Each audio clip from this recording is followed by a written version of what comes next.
Est-ce qu'on n'a jamais lu que un chrétien américain a laissé tomber une bombe chrétienne atomique sur Hiroshima? Non, ce serait idiot. Mais s'il y a un soupçon que le Pakistan construit une bombe atomique, on l'appelle, avant qu'il n'existe déjà, une bombe islamique. Même en Bosnie, on n'a jamais appelé Karadzic un fanatique orthodoxe. Non. Bon, maintenant il faut essayer d'expliquer comment cette mentalité s'est produite.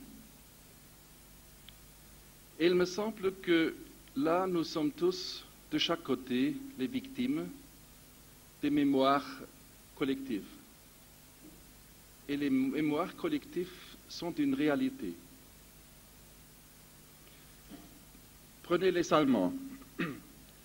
Les Allemands se sont vus en face de l'islam seulement et pour la première fois au Moyen Âge, parce que le sultan turc avait l'habitude d'essayer de conquérir Vienne, et dans ce but, il a lancé ses troupes tous les 2 ans vers l'Europe centrale.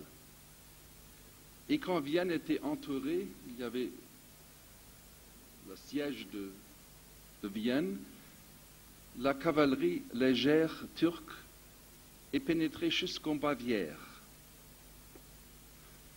Pour cela, les Allemands ont rencontré l'islam à travers les Turcs d'abord, et deuxièmement comme une menace. Donc, l'islam en Allemagne a été associé avec peur. Aujourd'hui, les Turcs viennent encore. Ils n'ont pas le cimetière, ils n'ont même pas un visa. Mais on peut instrumentaliser cette ancienne peur, même aujourd'hui. La première fois que le Coran a été traduit en allemand, c'était en 1616. La traduction était appelée Al-Coran ou la Bible turque. C'était donc un préjugé ethnique qui était lié avec un préjugé religieux. Et aujourd'hui, si vous ajoutez la malaise sociale, le chômage attribué à la présence des étrangers turcs en Allemagne, vous avez là un cocktail explosif.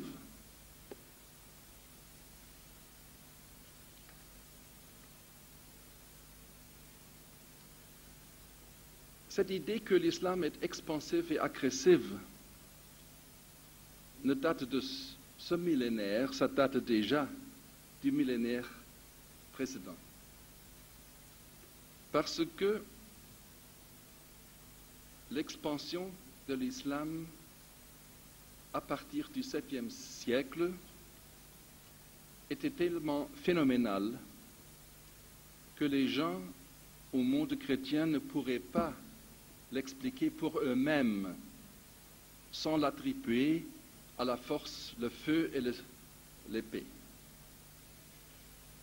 Mais ce qui s'est réellement déroulé était tout à fait différent. On sait exactement le nombre des chevaliers arabes qui existaient et il était absolument impossible que quelques dizaines de milliers de chevaliers arabes pourraient conquérir dans quelques décades la moitié du monde connu. Du Hijaz jusqu'en Inde et jusqu'en Espagne.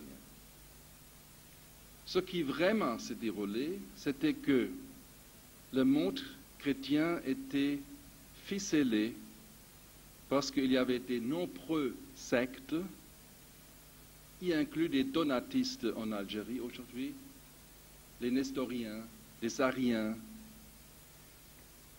Et parmi eux, la plupart n'ont pas cru à la divinité de Jésus.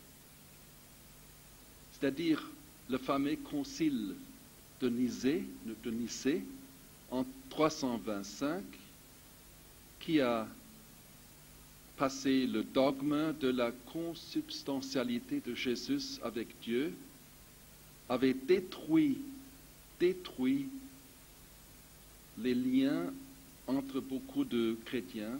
Donc il y avait tout un monde chrétien qui, jusqu'au venu de l'islam, ne croyait pas à la divinité de Dieu. Donc, ce que les musulmans leur disaient, ils avaient déjà. Ils avaient toujours traité Jésus comme un prophète. Deuxièmement, de vivre sur le joug de l'Empire byzantin n'était pas facile. Et la tolérance de l'islam envers des autres religions, le fait que les musulmans n'ont pas posé l'alternative ou l'islam ou la mort, mais les options ou l'islam ou rester ce que vous êtes, était nouveau. Et à cause de cela, il n'est pas vrai non plus que cette fameuse librairie extraordinaire d'Alexandrie avait été détruite par les musulmans. Tous les historiens de notre jour savent que ce n'est pas vrai, mais ça se écrit toujours dans les livres d'histoire. Dans ce contexte, il faut se rendre compte qu'il était un choc, un grand choc pour les chrétiens, que l'islam est venu après le christianisme, parce que pour les chrétiens, comme pour les musulmans aujourd'hui, leur religion, elle était la dernière, la religion concluante. Donc, évidemment, de cette position idéologique, un autre ne pourrait pas être prophète, donc le prophète n'était pas un prophète, il est un imposteur.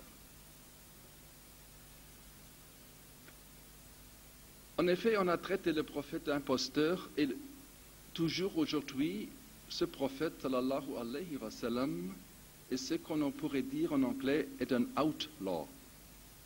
Aujourd'hui, même dans nos pays, Mohammed est un outlaw. Et le Karouchti donne preuve de cela. Il y a un livre qui se reproduit toutes les 2 ou 3 ans sur les 100 personnages les plus importants de l'histoire du monde, qui apparaît aux États-Unis. Ce n'est pas un musulman, c'est John Hart qui publie ce livre. Et il met toujours Mohammed dans la position 1, disant que c'est un homme extraordinaire qui avait succès dans ce qu'il voulait faire. Il était un homme religieux qui a créé une religion et en même temps, il a créé un État. Parmi tous les gens sur cette liste des 100 personnages les plus importants du monde, il n'y a pas un seul qui est tellement dénigré, diffamé comme Mohammed. Même pas Hitler, même pas Staline. En effet, l'orientaliste allemande, la professeure Annemarie Schimmel, a écrit une fois que plus que n'importe d'autre personnage historique, Mohammed a causé les gens de le haïr, d'avoir peur de lui et de le condamner, et que le fait que Dante, dans sa comédie divine, a mis Mohammed dans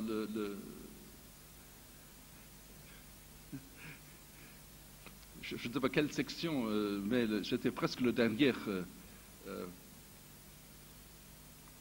simplement à exprimer ce que la plupart des gens en Europe médiévale ont songé de toute façon.